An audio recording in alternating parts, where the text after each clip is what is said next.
देखिए, यहाँ पर जो 136वीं गाथा है, यहाँ ज्ञानी को क्यों राग आता है, ये बात बताई जा रही है। ये बहुत महत्वपूर्ण बात है।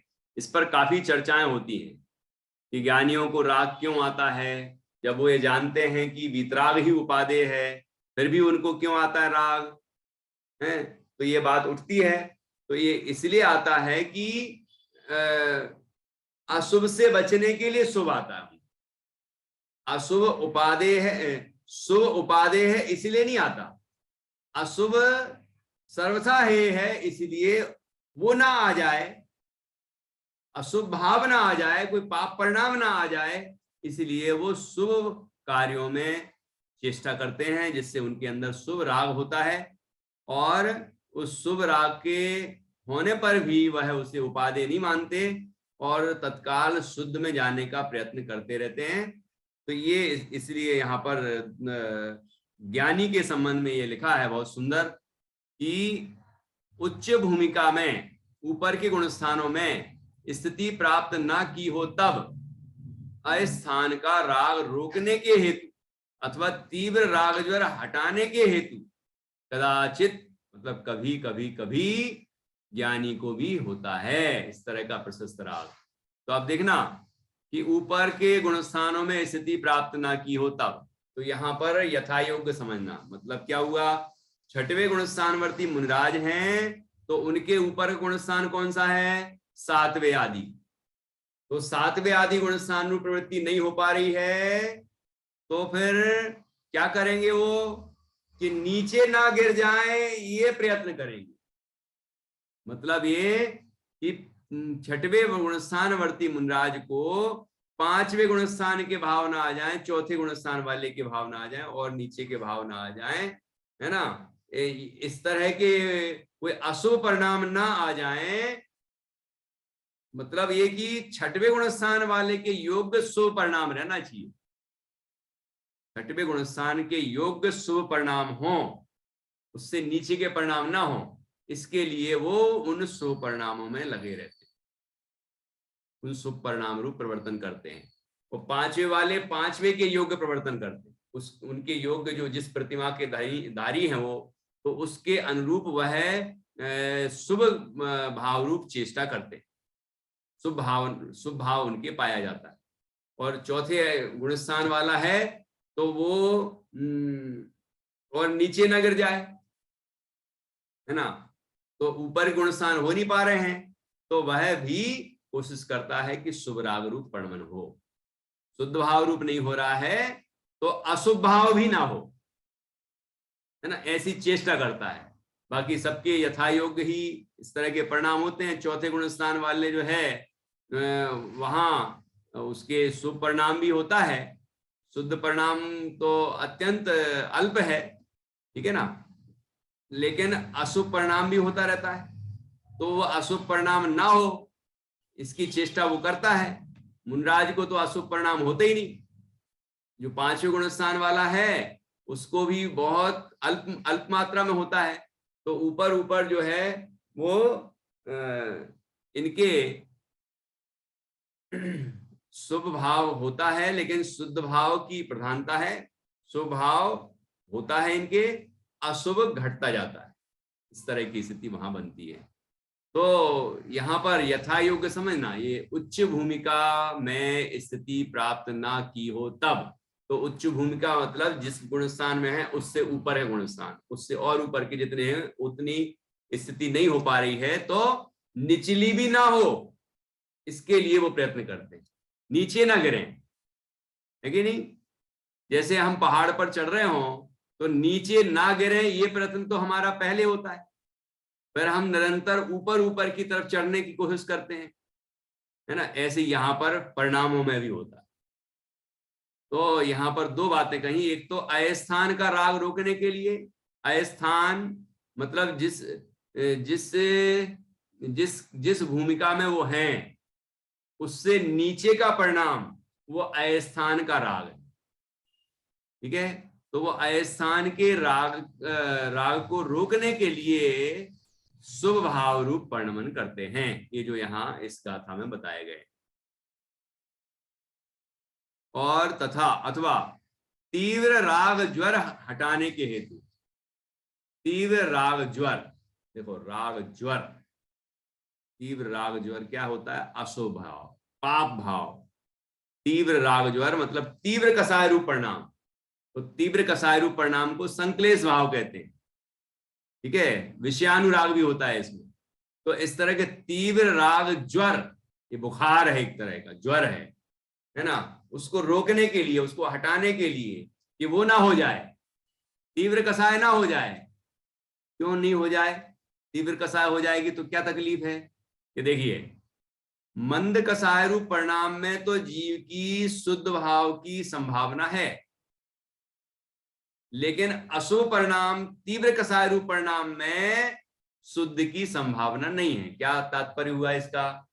कि अर्थ ये है, अर्थ इसका कि जैसे कोई जीव यहां प्रशस्त राग में है, शुभ राग में है ना, तो यहां से वह क्या चेष्टा करता है निरंतर। जैसे हम पूजन करते हैं तो क्या पूजन में क्या बोलते हैं, क्या भावना करते हैं? संसार ताप विनाशनाय, जन्म जरा मृत्यु विनाशनाय। तो मतलब सभी में मोक्ष की भावना करते हैं। जन्म जरा मृत्यु का विनाश होगा तो क्या होगा? मोक्ष। संसार ताप का अभाव होगा तो मोक्ष। अक्षय पद की प्राप्ति हुई, मोक्ष। तो सभी में हम मोक्ष की भावना करते हैं। मतलब शुभ भाव चल रहे हैं तो अभी क्या प्रयत्न चल रहा है कि मोक्ष हो, ऊपर चढ़ने का प्रयत्न चल रहा है कि नहीं? तो यहां जो देखिए, ये यहां पर शुभ भाव है, यहां ऊपर शुद्ध भाव है और नीचे अशुभ भाव है। तो ये जीव यहां नीचे ना गिर जाए, इसके लिए वह निरंतर शुभ भाव रूप वर्णन करता है। और उस शुभ भाव में क्या होता है कि निरंतर शुद्ध की भावना होती है। ऊपर चढ़ने की भावना ही उसके शुभ भाव है। ऊपर चढ़ने की भावना, मोक्ष पाने की भावना, भगवान बनने की जो भावना है, यही तो शुभ भाव है। भगवान बन गया तो वो तो शुद्ध भाव का फल है। ख्याल में आ रहा है कि नहीं? तो यहां कहा कि अस्थान का राग रोकने के हेतु अथवा तीव्र राग ज्वर हटाने के हेतु कदाचित ज्ञानी को भी होता है। कदाचित वह प्रशस्त राग ज्ञानी को भी होता है। जैसे हम जब गुलाम भारत में थे तो स्वतंत्रता सेनानी क्या करते थे? गुलामी के समय में भी वो स्वतंत्रता के गीत गाते थे।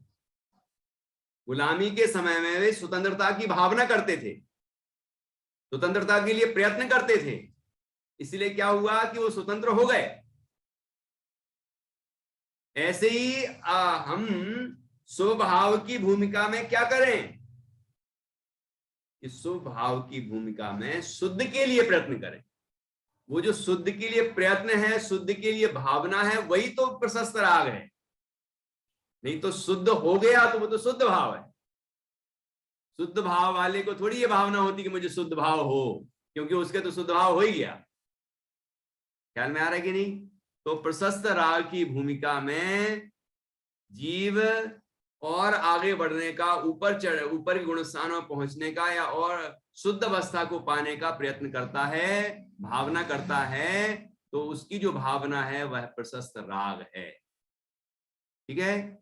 और वो नीचे इसी भावना के बल पर वह नीचे नहीं गिरता, अर्थात उसको पाप परिणति नहीं आती। इस तरह बहुत सुंदर गाथा है ये 136। यह वास्तव में जो स्थूल लक्ष्य वाला होने से केवल भक्ति प्रधान है, ऐसे अज्ञानी को होता है। इस अज्ञानी को किस तरह का प्रशस्त राग होता है कि उसको तो स्थूल लक्ष्य वाला, मतलब ऊपर से दिखेगा स्पष्ट कि ये है, और उसको केवल भक्ति की प्रधानता है, पंच परमेष्टि के प्रति भक्ति और उनकी गुरुओं के प्रति भक्ति। गुरु ने कहा है कि ऐसा करना है तो वो करने लग जाता है ना। उसको आत्मानुभूति नहीं हुई, उसको सम्यक दर्शनादिक भाव नहीं हुए, वो मोक्ष मार्ग में नहीं आ पाया। लेकिन जो मोक्ष मार्गी हैं उनके प्रति भक्ति है उसके अंदर, इसीलिए वो जो कहते हैं और जो वो करते हैं उन जैसा वो करने की चेष्टा करता है। तो वो उसकी चेष्टा भी प्रशस्त राग है ना, लेकिन वो अज्ञानी है अभी। और ज्ञानी को कदाचित इस तरह का प्रशस्त राग होता है, और उसका उद्देश्य होता है कि वो अप्रशस्त में ना जाए, अप्रशस्त में ना जाए और ऊपर ही जाए, शुद्ध भाव की ओर बढ़े। इसके लिए वह प्रयत्न करता है, और वह उसी प्रयत्न की अवस्था में ही उसको शुभ भाव होता है। यह प्रशस्त राग वास्तव में जो स्थूल लक्ष्य वाला होने से केवल भक्ति प्रधान है, ऐसे अज्ञानी को होता है।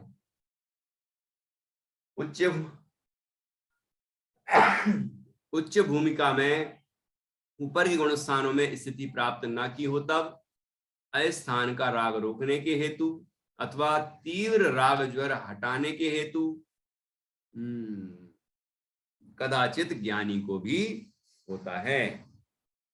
ठीक है,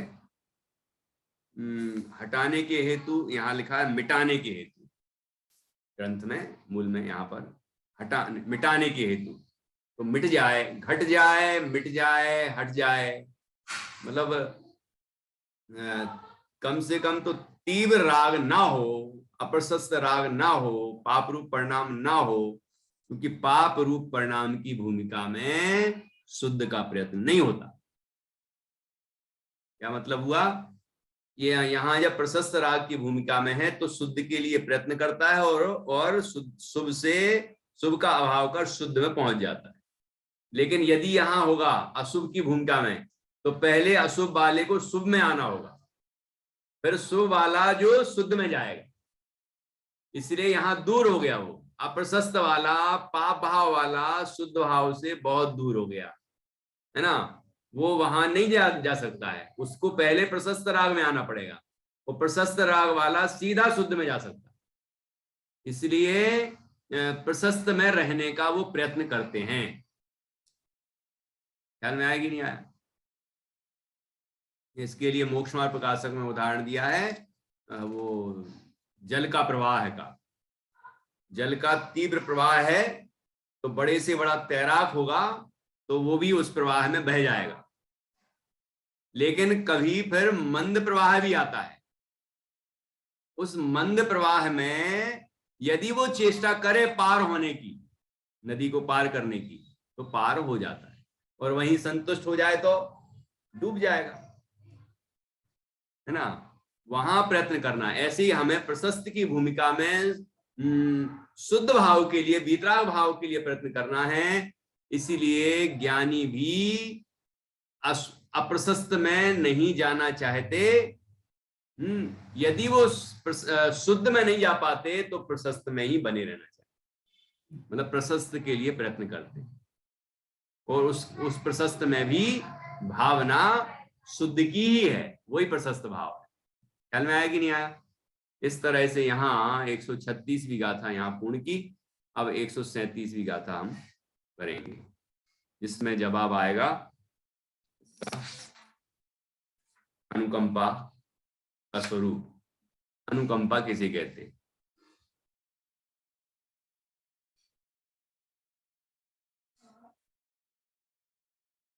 अरहंत सिद्ध साहुसु भक्ति राग भक्ति धम्मं निजाय खलु चेष्टा अनुगमनम पि गुरुणम वसत्थ रागोति बोचंती। इस तरह 136वीं गाथा पूर्ण हुई। अब आती है 137वीं गाथा। पहले अपन देख लेते हैं, टीका है, थोड़ी सी है, कर लें।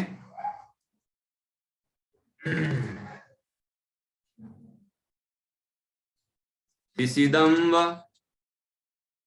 बुक्खिदं वा विसिदं व बुक्खिदं वा भुक्खिदं वा दुहिदं दट्ठूण दुहिदं दट्ठूण जोदु दहिदमणो दुहिदं दट्ठूण दो जोदु दुहिदमणो पडिवज्जदितं किवया पडिवज्जदितं किवया तस्सेसा होदि अनुकंपा अनुकंपा क्या है वो इस गाथा के अंदर बताया गया है। जो बच्चों ने पूछा था अनुकंपा किसे कहते हैं, तो वो यहां बताया है। तिसिदम, तिसिदम का अर्थ है तृषा, तृषा, तृषा होते हैं, तृषा अर्थात प्यास, प्यासा व्यक्ति, प्यास से पीड़ित व्यक्ति वो तिसिद कहलाएगा, है ना। तृषातुर, वाह। भूखिदम, भूखिदम अर्थात भूख से पीड़ित, भूखा व्यक्ति। दुखिदम अर्थात दुखी, दुख से पीड़ित, अब दुख तो खुद ही पीड़ा है, दुखी जीव। और दुखिदम, क्या करें इन तीनों को, तिसिदम, भूखिदम, दुहिदम, सुनना ध्यान से नित्या, कि जो प्यास से पीड़ित मतलब प्यासा है, भूख से पीड़ित मतलब भूखा है, और दुखिदम अर्थात दुखी है, भूखा है, प्यासा है, दुखी है, ऐसे व्यक्ति को देखकर, दठूण अर्थात देखकर, जो दुहिद मणो, जिसका मन दुहिद मणो दुखी, दुखी हो जाता है, जिसके मन में दुख होता है। क्या कह रहे हैं कि किसी भूखे को देखा, भूख कितनी पीड़ा सह रहा है वो, ये देखा तो हमारे मन में भी दुख हुआ, कितना भूखा है ये। प्यासे को देखा और वो प्यास से पीड़ित है, ये देखा तो हमारे मन में भी पीड़ा हो। और यदि किसी दुखी को देखा, और भी ये दुनिया में कई तरह के दुख हैं, उनमें से कोई भी तरह का दुख देखा, पीड़ित है वो किसी भी तरह से, घर में, गृहस्थी में, बाजार में, दुकानदारी में, कहीं भी, है ना, वो दुखी है, तो ऐसे जीव को देखकर मन में दुख हुआ, इसको क्या कहते हैं, दुहिद मणो। पड़ी वज्जदी कम तम केवया तस्सेसा होदी अनुकंपा, कि पड़ी वज्जदी मतलब कही गई है, पड़ी वज्जदी अर्थात तम कृपया प्रतिपद्यते, उसके प्रति करुणा से वर्तता है, मन में दुख पाता हुआ उसके प्रति करुणा से वर्तता है। ठीक है, उसके हृदय में जब करुणा आती है, पहले दुख हुआ, देख के दुख हुआ, फिर करुणा हुई अर्थात दया की भावना हुई कि इसका दुख दूर हो जाए, ऐसी भावना हुई। मतलब दुखी होते रहना वो अनुकंपा नहीं है, दुखी होकर उसके प्रति दया का भाव होना, करुणा का भाव होना, उसका दुख दूर हो जाए ऐसी भावना होना, तस्सेसा होदी अनुकंपा, उस तरह का जो भाव है वह तस्से, उसका जो भाव है होदी अनुकंपा, उसको अनुकंपा कहते हैं। ख्याल में आया कि नहीं आया? मतलब जैसे हमने किसी प्यासे को देखा और वो प्यास से बड़ा पीड़ित है, तो हमने उसको देखा तो उसको जैसे दुख हो रहा है ना, हमें भी दुख हो रहा है, अरे रे ये बेचारा कितना पीड़ित है प्यास से, इसकी पीड़ा हमें समझ में आ रही है। फिर समझ में आ रही है तो क्या करें कि इसकी पीड़ा कैसे दूर हो, इस तरह का भाव आया, ऐसी दया आई, करुणा आई, कितना दुखी है बेचारा, इसका हम दुख कैसे दूर करें, इसका दुख कैसे दूर हो जाए, इस तरह का परिणाम आया। तो ये आई करुणा, ठीक है ना। उस करुणा के बस फिर वो चेष्टा करेगा कि वो किस तरह से वो जीव उस प्यास के दुख से दूर हो, मुक्त हो, ठीक है ना। लेकिन जो परिणाम आया उस परिणाम को कहते हैं, वो करुणा का परिणाम आया, उसको कहते हैं अनुकंपा। ठीक है, देखिए अन्वयार्थ में क्षुधातुर मतलब बहुत ज्यादा पीड़ित को आतुर कहते हैं, पीड़ित। पहले तृषातुर फिर क्षुधातुर अथवा दुखी को देखकर जो जीव मन में दुख पाता हुआ उसके प्रति करुणा से वर्तता है, उसका वह भाव अनुकंपा है। अनुकंपा, देखना इसका नाम ही ऐसा है।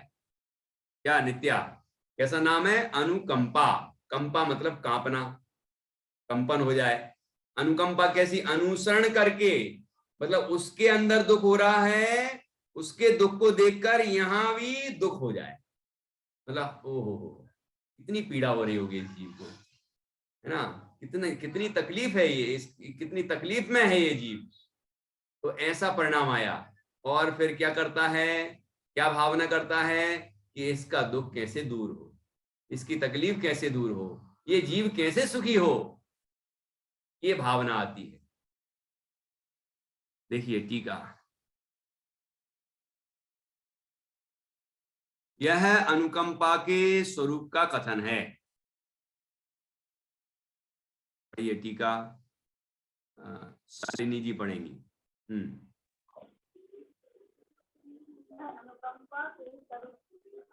माइक ठीक कर लेना। यह अनुकंपा के स्वरूप का कथन है। किसी तृषादि दुख से पीड़ित प्राणी को देखकर करुणा के कारण उसका प्रतिकार उपाय करने की इच्छा से चित्त में आकुलता होना वह अज्ञानी की अनुकंपा है। ज्ञानी की अनुकंपा तो निचली भूमिका में विहरते हुए स्वयं निचले गुण स्थानों में बढ़ता हो, तब जन्मावरण में निमग्न जगत के अवलोकन से अर्थात संसार सागर में डूबे हुए जगत को देखने से मन में किंचित खेद होना भय है। देखो भय है, इसके आगे भी है, हो गया।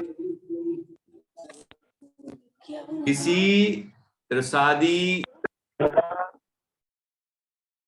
त्रसादी दुख से पीड़ित प्राणी को देखकर करुणा के कारण, उसके प्रति दया के कारण उसका प्रतिकार अर्थात उपाय करने की इच्छा से कि इसका उपाय क्या है, इसका दुख दूर कैसे हो, भूख प्यास और तकलीफें कैसे दूर हों, ऐसी इच्छा से चित्त में आकुलता होना, मन में जो दुख हुआ उसको वह अज्ञानी की अनुकंपा है।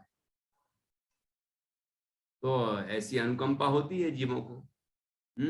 अब ज्ञानियों को कैसी अनुकंपा होती है, उनको भी तो अनुकंपा कही है। कैसे, क्योंकि प्रसम संवेग आस्तिक अनुकंपा, ये 4 गुण कहे हैं सम्यक दृष्टि को, है ना। है वो प्रशस्त राग, लेकिन किस तरह का होगा कि ज्ञानी की अनुकंपा तो निचली भूमिका में विहरते हुए अर्थात स्वयं निचले गुणस्थानों में वर्तता हो, तब कब होगा कि जब ज्ञानी जीव शुद्धोपयोग में नहीं है, स्वभाव रूप अनुमन कर रहा है, बाहर है, सविकल्प दशा में है, तो ऐसी दशा में उसके मन में क्या परिणाम आता है, संसार अर्णव में, संसार अर्णव, अर्णव का मतलब सागर, समुद्र, जन्म अर्णव, जन्म रूपी समुद्र में, जन्म रूपी समुद्र में मतलब जन्म मरण का रूप जो संसार है, उस रूपी समुद्र में निमग्न मतलब डूबे हुए संसारी जीव हैं, संसार में भ्रमण कर रहे हैं ये जीव, है ना, उनमें निमग्न जगत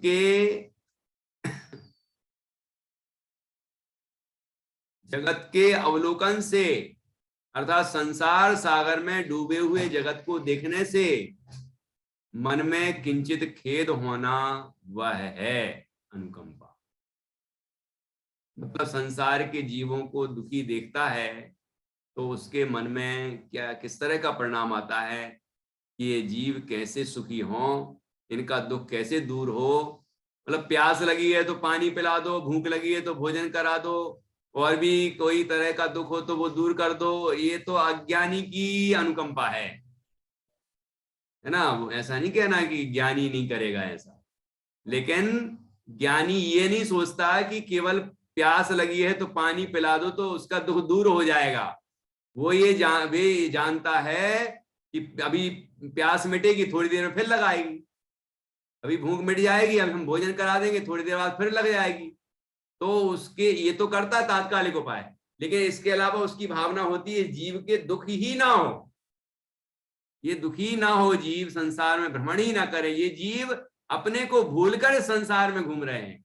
मोह महामद पियो अनादि भूल आपको भरमत बादी, अपने को भूले हैं ये जीव, इसलिए इनको इस तरह की दशा हो रही है। जैसे कि अपन ने पहले भी पढ़ा था कि भूख के मतलब जो भोजन है वो कौन करता है, कि जिसने निःशुद्ध देह से भिन्न निःशुद्ध चैतन्य आत्मा के अनुभव से उत्पन्न आनंद का भोजन नहीं किया, सुख का भोजन नहीं किया, उस जीव को पंचेंद्रियों के निमित्त से बाहर के जो रस स्थावर की हिंसा से उत्पन्न जो भोजन है वह भोजन ग्रहण करने की इच्छा होती।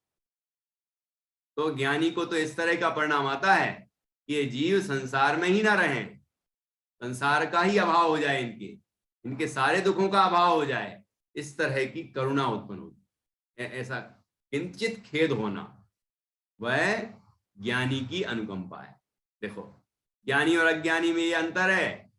अज्ञानी मानता है कि वो जीव भूख से दुखी है और भोजन मिल जाएगा तो सुखी हो जाएगा। ज्ञानी ये मानता है कि अपने मोह से दुखी है, ये मोह दूर हो जाएगा तो इसका दुख दूर हो जाएगा। देखो दोनों में कितना अंतर है, ये अंतर है। इसका तात्पर्य ये नहीं है कि जो भूमिका के योग्य ज्ञानी, जो भूमिका के योग्य आचरण होता है वो नहीं करता होगा। मतलब जैसे चौथे वाला है तो वो तो उसको भोजन भी करा देगा, पांचवे वाले हैं तो उनकी जो प्रतिमा होगी उस हिसाब से वो भोजन कराएंगे, है ना, जहां तक है। और अब जो जिनने खुद ही त्याग दिया है सब कुछ, वो कैसे भोजन कराएंगे जब वो खुद ही अपनी विधि पूर्वक भोजन के लिए भ्रमण करते हैं, तो वो दूसरे को कैसे कराएंगे? हैं जो मुनिराज हैं उनके कमंडल में से कोई प्यासा व्यक्ति पानी मांगे तो दे देंगे क्या? नहीं देंगे, क्योंकि वो पानी उन दूसरों को पिलाने के लिए नहीं भरा है, वो उनकी शौच क्रिया के लिए भरा गया है, शुद्धि का साधन है वो, तो वो नहीं पिलाएंगे। तो जिस भूमिका में जो योग्य है वो ही ज्ञानी करेंगे, है ना, ऐसा नहीं कि कुछ भी करने लग जाए। तो इस तरह यहाँ पर हमें ये विचार भी रखना है कि यहाँ पर जो आचार्य ने अनुकंपा बताई है तो उसका तात्पर्य क्या है। यहाँ संस्कृत की टीका भी है इसी संबंध में, तो उसी का सीधा अनुवाद यहाँ पर किया गया है, ठीक है ना। इस तरह यहाँ बहुत ही सुंदर विश्लेषण अनुकंपा के संबंध में किया, और ज्ञानी और अज्ञानी का जो विश्लेषण किया है टीका में, ये बहुत गजब का है और हमें अच्छी तरह से इसको समझना चाहिए। अब हम एक बार पुनः 137वीं गाथा का पाठ करेंगे और इस तरह से हम आज की चर्चा को पूर्ण करेंगे।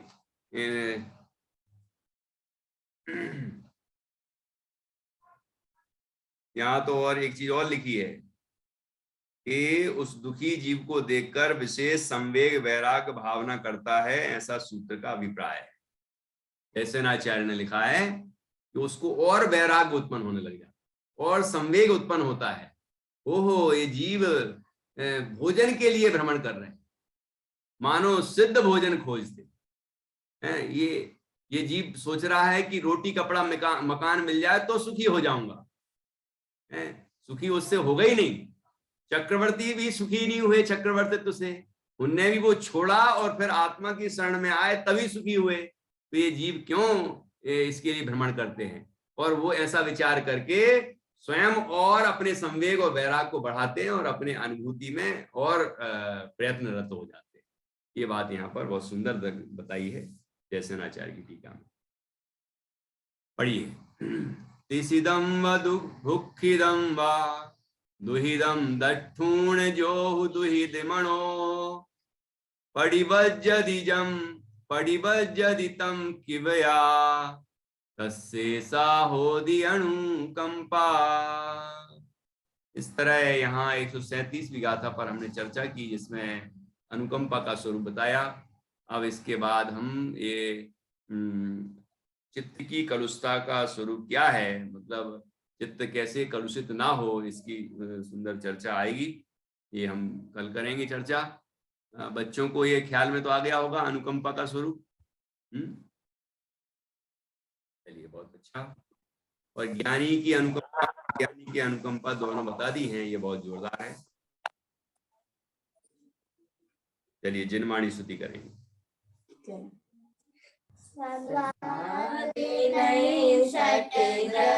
पे गुणी पर्याय और प्रमाणिका जड़ कर्म चेतन बंदे का करु कर्म के अभिसामिका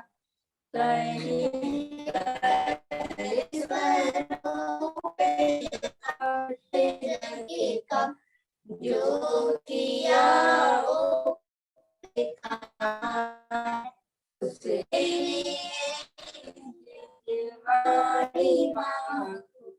वंदे न सत्यवादे वंदे न सत्यवादे। गुरुद्वारा सांग जिनवाणी माता की जय। महान जिनधर की जय। सभी नौबार नमो का मंत्र के माध्यम से